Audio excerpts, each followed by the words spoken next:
Hello friends, कैसे हैं आप सब। ब्यूटीफुल लाइफ में आपका स्वागत है। और आज हम आपको बताने वाले हैं असली शांति।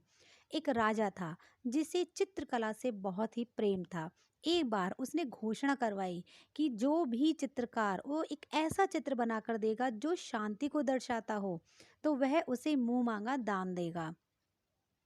निर्णय वाले दिन एक से बढ़कर एक चित्रकार ने अपनी अपनी जो चित्रकारियां थी वो रखी। हर चित्रकार अपनी अपनी चित्रकारी लेकर आया और राजमहल में रख दी। राजा ने एक एक करके सभी चित्रों को देखा और उसमें से उसे दो चित्र जो थे वो सबसे अलग लगे।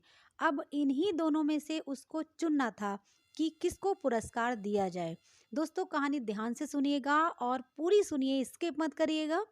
पहला चित्र एक बहुत ही सुंदर झील का था। उस झील का पानी दोस्तों इतना साफ था कि उसके अंदर की जो सतह है वो आराम से देखी जा सकती थी।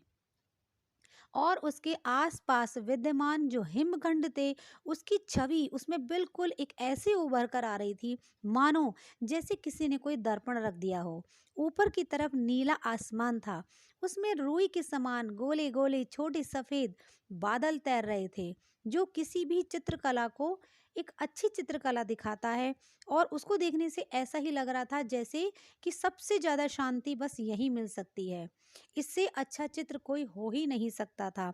वास्तव में ऐसा लग रहा था कि शांति का अगर कोई एकमात्र प्रतीक है तो यही चित्र है। अब देखिए क्या होता है दोस्तों। एक दूसरा चित्र था।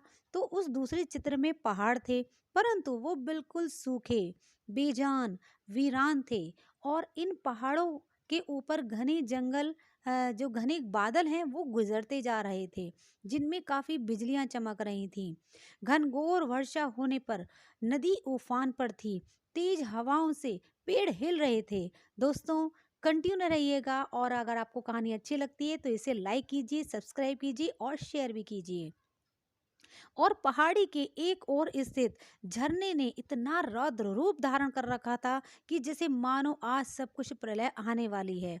जो कोई भी इस चित्र को देखता वो यही सोचता कि भला इसमें शांति का क्या लेना देना, इसमें तो बस चारों तरफ अशांति ही अशांति है।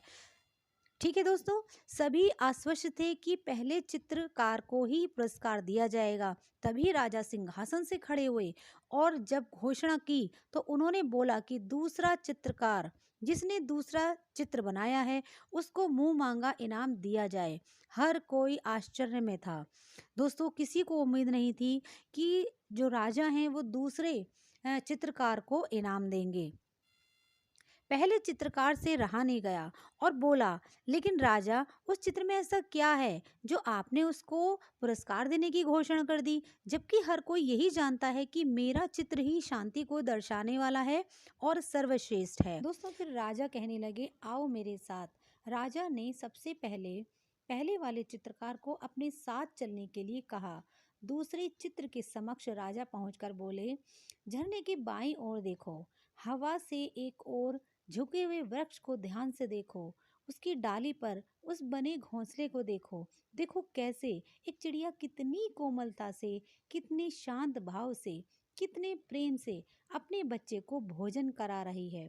फिर राजा ने वहां उपस्थित सभी लोगों को समझाया कि शांत होने का अर्थ ये नहीं है कि आप ऐसी स्थिति में हो जहां पर कोई भी शोर ना हो, कोई समस्या ना हो, जहाँ कड़ी मेहनत ना हो, जहाँ कोई आपकी परीक्षा ना ले रहा हो। शांत होने का सही अर्थ ये है कि जब सारी परिस्थितियाँ आपके विपरीत हों, जहाँ चारों तरफ अव्यवस्था हो, जहाँ अशांति हो, अराजकता हो, ऐसे में अगर आप शांत रहते हैं, अपने काम पर ध्यान केंद्रित करते हैं और अपने लक्ष्य की ओर अग्रसर होते हैं, असली शांति यही होती है।